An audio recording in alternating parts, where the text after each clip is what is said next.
Bharatiya Janata party రోజు రోజుకి బలాన్ని పుంజుకుంటా ఉంది. కాంగ్రెస్ పార్టీ ప్రజల విశ్వాసాన్ని కోల్పోతా ఉంది.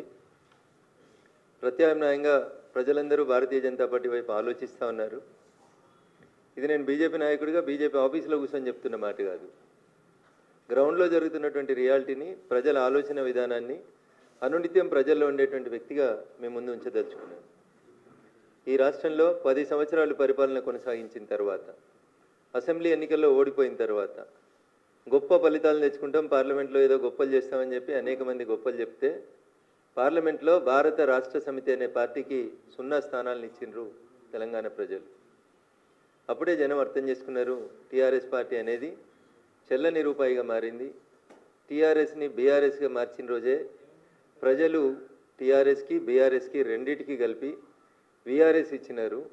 మీరు ఫామ్ హౌస్కు పరిమితమైతే బాగుంటుందని చెప్పి చెప్పినారని చెప్పి చెప్పేసి వాళ్ళని పంపించినారు. తర్వాత ఏదో కొత్త కథలు వెళ్తా ఉన్నారు. బీజేపీ బీఆర్ఎస్ బీజేపీలో కలుస్తామన్నారు, విలీనం చేసుకుంటామన్నారు. అట్లా అప్పుడప్పుడు జనాలలో ఉండేందుకు టీఆర్ఎస్ పార్టీ లేదా బీఆర్ఎస్ పార్టీ ప్రయత్నాలు చేస్తూ వచ్చింది. ఈ మధ్యకాలం లోపల 2 ఎన్నికలు, ఎమ్మెల్సీకి సంబంధించి 3 ఎన్నికలు జరిగినాయి. 2 ఎన్నికలు టీఆర్ఎస్ పార్టీకి బాగా పట్టున్నది. బావా, బామ్మర్ది, చెల్లె, నాయన అందరూ ఎమ్మెల్యేలు ఎంపీలు ఉన్నటువంటి నియోజకవర్గాలు అయినటువంటి కరీంనగరు, నిజామాబాదు, మెదక్ జిల్లాలకు సంబంధించి ఒక గ్రాడ్యుయేట్స్ ఎమ్మెల్సీ, ఒక టీచర్స్ ఎమ్మెల్సీ, 2 ఎమ్మెల్సీ ఎన్నికలు జరిగినాయి. టీఆర్ఎస్ పార్టీ కనీసం అభ్యర్థులు కరువైనరా లేదా వాళ్ళు ఎందుకు ఆలోచించారో ఏం ఆలోచించారో తెలియదు. కనీసం పోటీ చేసే పరిస్థితులలో టీఆర్ఎస్ లేనటువంటి పరిస్థితి. ఇది గ్రౌండ్ రియాలిటీ. మేము గెలిచినాం కాబట్టి మేము ఏదో అహంకారంతో మాట్లాడతలేం. మేము ప్రజలకు సేవ చేస్తూ ఉన్నాం, ప్రజలకు దగ్గర అవుతా ఉన్నాం.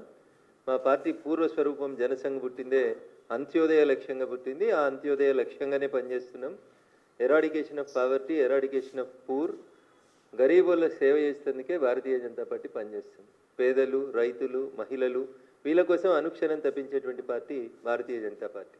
ఎవరు అడగకున్నా రైతన్నల కష్టాన్ని దృష్టిలో ఉంచుకొని 3 రోజుల క్రితం జరిగినటువంటి భారత కేబినెట్ గౌరవ ప్రధానమంత్రి నరేంద్ర మోడీ గారి నాయకత్వంలో మళ్ళీ రైతన్నలకు అన్నింటికి కూడా మినిమం సపోర్ట్ ప్రైస్ విషయం లోపల భారత కేబినెట్ ఒక నిర్ణయం తీసుకొని సుమారు 2.5 లక్షల కోట్లు భారత ప్రభుత్వం మీద భారం పడుతుందని తెలిసి కూడా ఎంఎస్పీని పెంచుతూ రైతన్నల్ని ఆదుకోవాలనేటువంటి ఆలోచన కలిగిన పార్టీ భారతీయ జనతా పార్టీ, నరేంద్ర మోడీ గారి నాయకత్వం. ఈ దిశగా భారతీయ జనతా పార్టీ ముందుకు పోతూ తెలంగాణ రాష్ట్రంలో కూడా ఒక పైస లేదని, మమ్మల్ని ఎవరు నమ్ముతలేరని, ఢిల్లీకి పోతే చెప్పుల దొంగలుగా మమ్మల్ని చూస్తుర్రని సాక్షాత్తు ముఖ్యమంత్రి లాంటి వాళ్ళు మాట్లాడుతున్న పరిస్థితులలో మేము నేషనల్ హైవేల పేరిటనో ఇంకో దాని పేరిటనో అనునిత్యం తెలంగాణలో ఒక రకమైనటువంటి డెవలప్మెంట్ యాక్టివిటీస్ కోసం డబ్బులు ఇస్తూ తెలంగాణ ప్రజలకి భారతీయ జనతా పార్టీ దగ్గరవుతూ వస్తూ ఉంది. గెలిచినటువంటి 8 మంది ఎంపీలు అనునిత్యం తెలంగాణ ప్రజల కోసం, తెలంగాణ రాష్ట్ర అభివృద్ధి కోసం, తెలంగాణ ప్రజల సంక్షేమం కోసం 24/7 తెలంగాణ రాష్ట్రం నుంచి గెలిచిన 8 మంది ఎంపీలం పనిచేస్తూ ఉన్నాం. రాష్ట్ర ప్రభుత్వం సగము, కేంద్ర ప్రభుత్వం సగం పెట్టి రైల్వే బ్రిడ్జిలు కట్టాలి, రైళ్ళు చేయాలి, అండర్ పాస్లు చేయాలి, అన్ని గేట్లు తీసేయాలని పనిచేస్తూ ఉంటే సగం పైసలు ఇయ్యక కేసీఆర్ ప్రభుత్వం 10 ఏళ్ళు పోతే 18 నెలల్లో వీళ్ళు కూడా మా దగ్గర పైసలు లేవు, మేము పైసలు ఇవ్వమంటే తెలంగాణ రాష్ట్రంలో ఉన్న అనేక లెవెల్ క్రాసింగ్లు, రైల్వే క్రాసింగ్లు, అండర్ పాస్లు ఇట్లా చాలా విషయాల లోపల కేంద్ర ప్రభుత్వమే, south central railway, railway board వీళ్ళందరూ కలిసి 100% పైసలు ఇచ్చి తెలంగాణలో railways development, national highways development ప్రతి అంశంలో ఎవరు మమ్మల్ని అడిగినా అడగకుండా మేమే ముందుండి పనిచేస్తూ వస్తూ ఉన్నాం.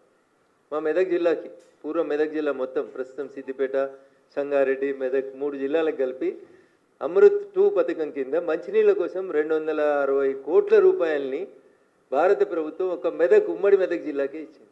ఇట్లా డెవలప్మెంట్ చేస్తూ మేము ప్రజలకు దగ్గరకు అవుతూ జనం గుండె చప్పుడుగా భారతీయ జనతా పార్టీ మారుతూ ముందుకు పోతున్నటువంటి తరుణంలో రకరకాలైనటువంటి వ్యక్తులు, రకరకాలైనటువంటి అంశాలు, మా మీద వ్యక్తిగత బురద జల్లేటువంటి కార్యక్రమాలు.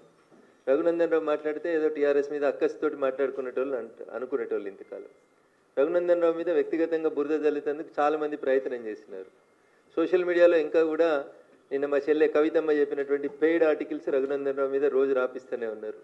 పెయిడ్ న్యూస్ ఛానల్స్, పెయిడ్ జర్నలిస్టులు, కొత్త పదాలు వింటున్నాం. 1995లో Raghunandan Rao contributor, but I never heard పైసలు తీసుకొని వార్తలు రాస్తారని, పైసలకు ఆర్టికల్ రాస్తారని మేము ఎప్పుడు జర్నలిజంలో పనిచేసినప్పుడు చూడలేదు. కానీ దురదృష్టం పెయిడ్ ఆర్టికల్స్, భారతదేశంలో అడ్రస్ లేని పేపర్లు, కానీ పొద్దుగలేస్తే డిజిటల్ మీడియాలో కనబడతాయి. దొంగనే దొంగ అని అరిచినట్టు, కొంతమంది దొంగలకు జీతం ఇచ్చి రాపిచ్చి వాటిని పొద్దున్నేమగానే అన్ని యూట్యూబ్ ఛానళ్ళల్లో తిప్పించి వ్యక్తిత్వ హననానికి పాల్పడుతున్నారు అని రఘునందన్ రావు మాట్లాడితేనేమో తప్పు అనిపించింది చాలామందికి. కానీ నిన్న వాళ్ళ ఇంట్లోకెళ్ళి వచ్చినామనే చెప్పింది, వాళ్ళ చెల్లెనే చెప్పింది. వేరే దేశాలలో పెట్టి వ్యక్తిత్వ హననానికి పాల్పడుతుర్రు, ఆడబిడ్డను మీ ఇంటి బిడ్డను నా వ్యక్తిత్వాన్ని హననం చేస్తే కూడా ఇది చేస్తలేరా అని నేను రాష్ట్ర ప్రభుత్వాన్ని ఈ సందర్భంగా సూటిగా అడుగుతా ఉన్నా. ముఖ్యమంత్రి గారిని వ్యక్తిత్వ హననం చేసిర్రు, నన్ను చేసిర్రు, ఆఖరికి ఆ ఇంట్లోకెళ్ళి వచ్చిన ఆడబిడ్డ అని చెప్పుకున్నామే నిన్న ఆమె చెప్పింది వేరే దేశాలలో పెట్టి వ్యక్తిత్వ హననం చేస్తూ ఉన్నారు, పెయిడ్ బ్యాచ్ల్ని నడిపిస్తున్నారని. కవిత ఎవరిని ఉద్దేశించి పెయిడ్ ఆర్టిస్టులను పెట్టిర్రు, పెయిడ్ బ్యాచ్లు పెట్టి నడిపిస్తున్నారని చెప్తుందో రేవంత్ రెడ్డి గారికి రాష్ట్ర ముఖ్యమంత్రి గారికి తెలిసే ఉంటుంది. అందుకని ఆ పెయిడ్ ఆర్టిస్టులని ఆ పెయిడ్ బ్యాచ్ని అందరినీ కూడా వెంటనే కేసులు పెట్టి రిమాండ్ చేయాలని నేను కూడా డిమాండ్ చేస్తా ఉన్నాను. ఎందుకంటే వ్యక్తుల వ్యక్తిత్వాన్ని హననం చేసేటువంటి అధికారం ఆర్టికల్ 19 మీకు ఇవ్వలేదు. ఫ్రీడమ్ ఆఫ్ స్పీచ్, స్వేచ్ఛ మీకు ఉందని చెప్పి మీరు ఎవరి మీద పడితే వాళ్ళ మీద ఏది పడితే అది రాసే అధికారం ఎవరికీ లేదు, ఏ ఛానల్కి లేదు, ఏ పేపర్కి లేదు, ఎవరికి లేదు. సో ఆ అంశం లోపల కవితకి ఇలా కడుపున వచ్చినట్టు కనబడుతుంది. కానీ మీరు అధికారంలో ఉన్నప్పుడు డ్రోన్లు ఎగిరేసిరని కొంతమంది రిమాండ్ చేసిర్రు, తప్పుడు కేసులు పెట్టిర్రు, రకరకాలైనటువంటి అవస్థలు పెట్టిర్రు. ఇలా నీ దాకా వస్తే చెల్లెకి కడుపున వస్తాను. అయినా ఈ పంచాయతీ ఈ రాష్ట్రంలో టీఆర్ఎస్ లేదు అని చెప్పడానికి నేను చేస్తున్నటువంటి ప్రయత్నం. టీఆర్ఎస్ ఏడుంది రాష్ట్రంలో? టీఆర్ఎస్ను వద్దని వాళ్ళ నాయననే ముంచేసి బీఆర్ఎస్ చేసేసి ఆ బీఆర్ఎస్ను వద్దనుకొని ప్రజలు బీఆర్ఎస్ ఇచ్చారు. ఇలా టీఆర్ఎస్, బీఆర్ఎస్, కవిత, కేటీఆర్, కేసీఆర్ అనేది చెల్లని రూపాయలుగా మారిపోయినాయి తెలంగాణ సమాజంలో. 2001 కేసీఆర్ తెలంగాణ ఉద్యమాన్ని ప్రారంభించినప్పుడు 18 నుంచి 35 ఏళ్ళ వయసున్న వాళ్ళంతా జై తెలంగాణ అంటే ఇట్లా పుట్టలు తెచ్చుకొని వచ్చినారు, రోడ్డు మీదకి వచ్చినారు. ఆ ఆవేశాన్ని, ఆ ఆలోచనని 10 సంవత్సరాల మీ పరిపాలన లోపల చంపేసి బిడ్డకో శాఖ, కొడుక్కో శాఖ, నాయనకో శాఖ ఇచ్చి మీది మీరే చేసుకొని మిమ్మల్ని మీరే పెంచుకొని మీ ఆస్తులు మీరు పెంచుకొని మిమ్మల్ని మీరే ఎదుగుదలకు ఉపయోగించుకున్నారు తప్ప తెలంగాణ ప్రజలకు ఏం జరగలేదు. తెలంగాణ రాష్ట్రం రావాలని పెట్రోల్ పోసుకొని తనను తగలబెట్టుకున్న శ్రీకాంతాచారి కుటుంబానికి ఏం దక్కలేదు మీ 10 ఏళ్ల పాలన లోపల.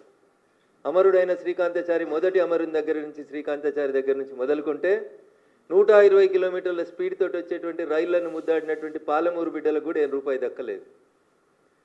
గల్లీలలో వెలువడి తినొత్తలేదు. ఢిల్లీలో ఉన్న యూపీఏ ప్రభుత్వానికి కానీ ఢిల్లీకి పోయి చచ్చిపోయిన మా రంగారెడ్డి జిల్లా యాదిరెడ్డి గారి కుటుంబానికి కూడా ఏం దక్కలేదు.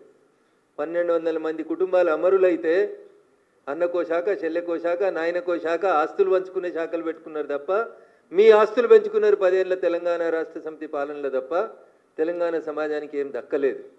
అందుకనే మిమ్మల్ని వద్దనుకుంది సమాజం, మీ కుటుంబాన్ని దూరం పెట్టాలనుకుంది సమాజం. టీఆర్ఎస్ ఎలియాస్ బీఆర్ఎస్కి వీఆర్ఎస్ ఇచ్చి పంపించేసారు. దాన్ని మళ్ళా చచ్చిపోయినటువంటి పాముని తిరిగి బతికించడం ఎట్లా? ఇగో దీనికి బ్రాండింగ్ పంచాయతీ. అన్నోదికు బ్రాండింగ్ చేసుకుంటున్నాడు. 30 మెడికల్ కాలేజీలు పెడితే మాకు పేరు రాలేదు కానీ 30 యూట్యూబ్ ఛానళ్ళకి జీతం ఇచ్చి బాగా గొప్పగా బ్రాండింగ్ చేసుకుందాం అనేటువంటి బ్రాండింగ్లో ఉన్నాడు కేటీఆర్. దానికి ఆయనకు తెలుసు ఈరోజు కాకపోతే రేపైనా వీళ్ళందరినీ ఈడ అధికారంలో ఉన్న ప్రభుత్వమో ఆడ అధికారంలో ఉన్న ప్రభుత్వమో పక్కా లెక్కలన్నీ తీసుకొస్తుంది, జైల్లో పెడుతుంది. శ్రీకృష్ణ జన్మస్థానానికి తప్పుడు కథనాలు రాస్తున్న వాళ్ళని పంపిస్తాం అనేది వాళ్ళకి తెలుసు. పెయిడ్ ఆర్టిస్టులకు కూడా తెలుసు. అందుకని ఏం చేస్తున్నారు వాళ్ళంతా? విదేశాలలో పెట్టుకొని ఐపీ నెంబర్లు లేకుండా పేపర్లు, ఛానల్ని రకరకాలైనటువంటి ప్రయోగాలు చేస్తూ ఉన్నారు. ఎలుక కలుగులో దాక్కొని ఏదో అనుకుంటుందంట, నేను బయటికి రానంతసేపు నన్ను ఎవడేం చేస్తాడని. పొగెట్లా పెట్టాలి, ఎలుకను బయటికి ఎట్లా తీసుకురావాలి, బయటకు వచ్చిన ఎలుకను బోర్లు ఎట్లా పెట్టాలనేది తెలియనంత అమాయకంగా ఈ దేశంలో భారతీయ జనతా పార్టీ లేదు, ఈ దేశాన్ని పాలిస్తలేదు భారతీయ జనతా పార్టీ.